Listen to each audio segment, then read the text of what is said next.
Grade akong signal sa Zoom.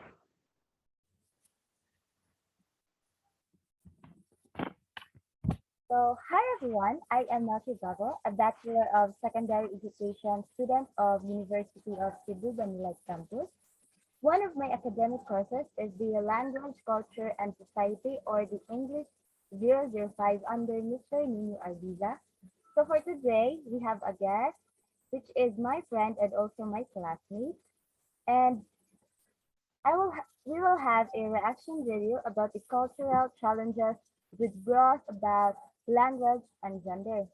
So before we formally start, let me introduce my guest to you. So my guest for today is Miss Katrina Salon. She is also a student of University of Cebu Banilad Campus who took up Bachelor of Secondary Education, major in English. She is 20 years old and she lives in Guba, Cebu City. So thank you, Kat, for being my guest today. So how are you for today, Kat? Well, I'm good. So are you ready for the reaction video? Sige. So let me share my screen.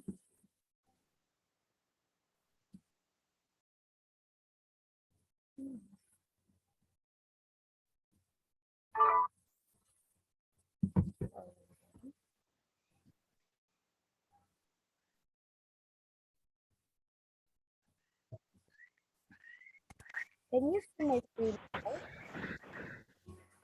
Oh, yes po.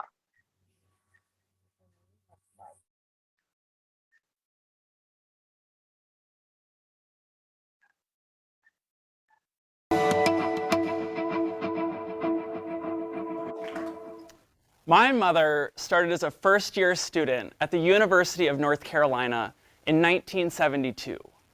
That would not have been possible had she been born just a few years earlier. For most of its history, UNC was an exclusively male institution, like many universities. And while we've come an incredible long way from there, sexism is still alive and well. Indeed, it's living in our language. Now, I'm not talking about words that were designed to denigrate women. Bitch, whore, slut. I'm talking about seemingly innocent words, words that we hear every day. Perhaps we even speak them. Mankind, man-made, or popular here at Stanford, chairman, fellow. Male-centered words are everywhere. We're taught that all men are created equal. We man tables and use our manpower to elect congressmen who rule in man-made institutions. Oh man! We laugh, but I'm really concerned what these associations do to our unconscious beliefs. How does the perpetual association of male terms with power and with strength and female terms with insult and with weakness shape our expectations for men and for women, our expectations of ourselves, or even our self-worth? Children can help us understand just how powerful language can be. My niece Ella is 5 years old. She has 3 older brothers, and I was babysitting for them. And so I asked them, what do you guys want to do tonight? Ella was silent. A little later, as I was tucking her into bed, she looked up to me and she said, Uncle Win, how come you only wanted to know what the guys wanted to do? Why didn't you care about me? My heart sank. Of course I wanted to hear what she had to say. I love Ella's opinion. Sometimes I love Ella the most. I had never meant to suggest that she didn't matter. But that's exactly what I had done through my words. And thank goodness she said something to me. When I had said you guys to her, she took me literally. And quite logically, she felt left out. How often had she felt that way before? How many of you have ever felt that way before? Excluded by language, even if you knew that that wasn't the speaker's intention.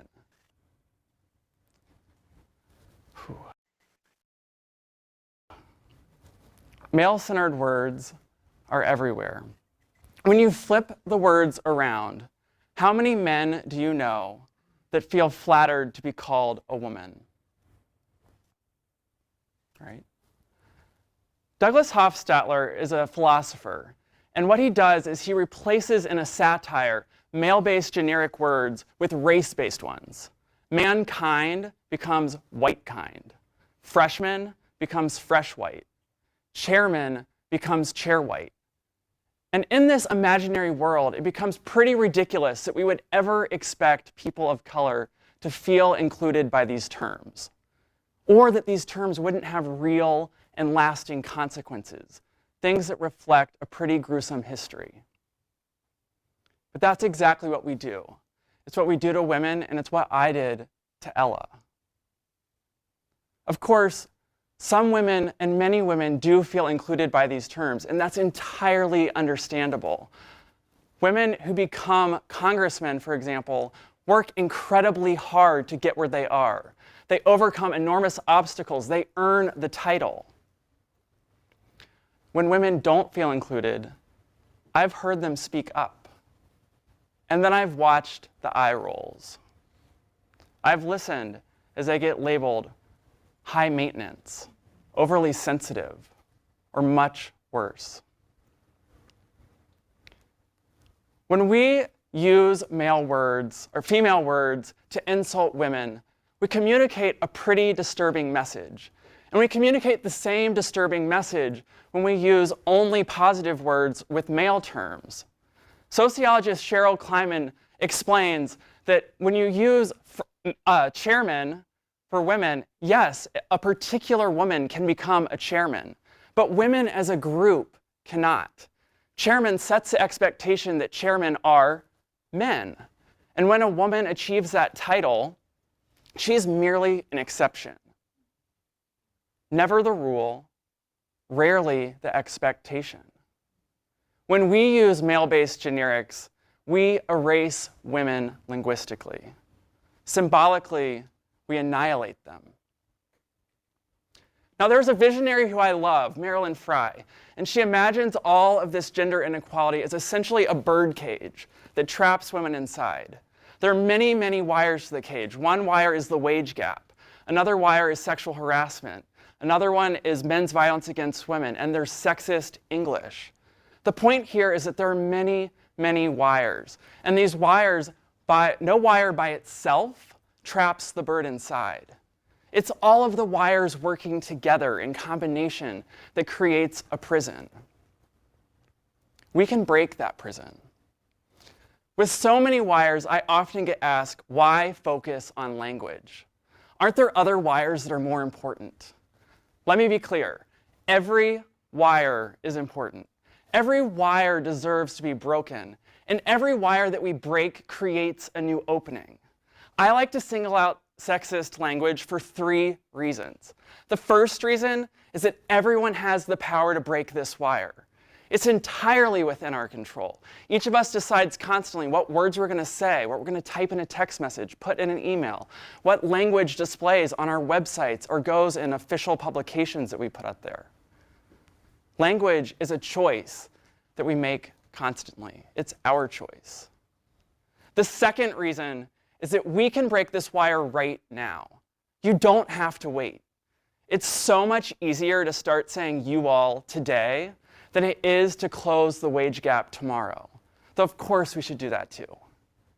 The third reason is that gender inclusive language is inclusive of everyone, even men. It doesn't harm anyone when you switch to inclusive terms. Instead, it proactively signals your commitment to women. And what more powerful message to send? I want to acknowledge that while this solution is really simple, that doesn't make it easy. Male-dominated words are everywhere. They're deeply embedded in our culture. Getting rid of them requires intention. It requires unlearning. It requires a community to hold one another accountable. So let's do this together. Let's stop using gendered words and replace them with gender-neutral options. Freshman becomes first-year student. Chairman becomes chair. Arbuckle fellow becomes Arbuckle coach or scholar or leader. You guys becomes you all. Or if you're like me from the South, y'all.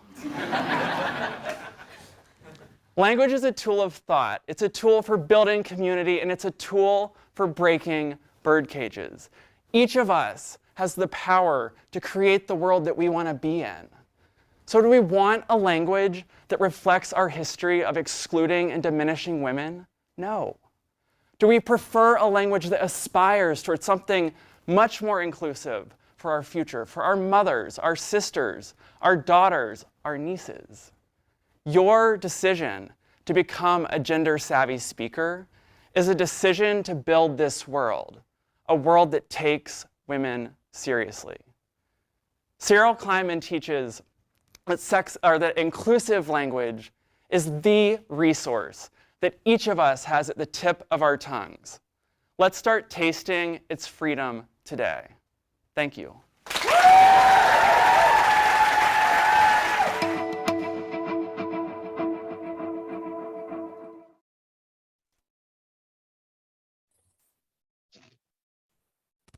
Yeah. So now the video is done, so let me ask you some questions, Miss Salon. So question number one. So will you agree with the speaker? Maybe because, to be honest, I'm a little bit confused by such language. It has no negative on me in my character or in my situation, but the rest of them I'm not sure about. But one thing I'm positive is that using generic language such as what he said from you guys to all of you would be preferable. So that's all. Do you have another question, Yes. For the question number two Ms. is, Milky? from the video, what unforgettable statements can you cite? Why are these impactful to you? So maybe katong dapit sa many wires, and there's wires. No wires by itself from the bird inside. So because for me, every wire needs to be shattered, and each one of that is shattered provides new opening. It contains information that can be applied in our daily lives, not just in terms of language, but also in general. It depends on us on how, or it depends on people on how they interpret such statement. So for the last question, so as a language speaker, what is your overall reaction to the video? There's no reason to be alarmed about the video. Nevertheless, because of the professionalism involved, it may have an impact on those who work in the sector now, but the issue has been brought up. It's utterly unreasonable for me. Yes, naman. Ready So na that's all. si Salon. So before we end this video, let me say thank you to you for being my guest today, and I hope you'll enjoy the video reaction today. My So thank you, pleasure. Miss.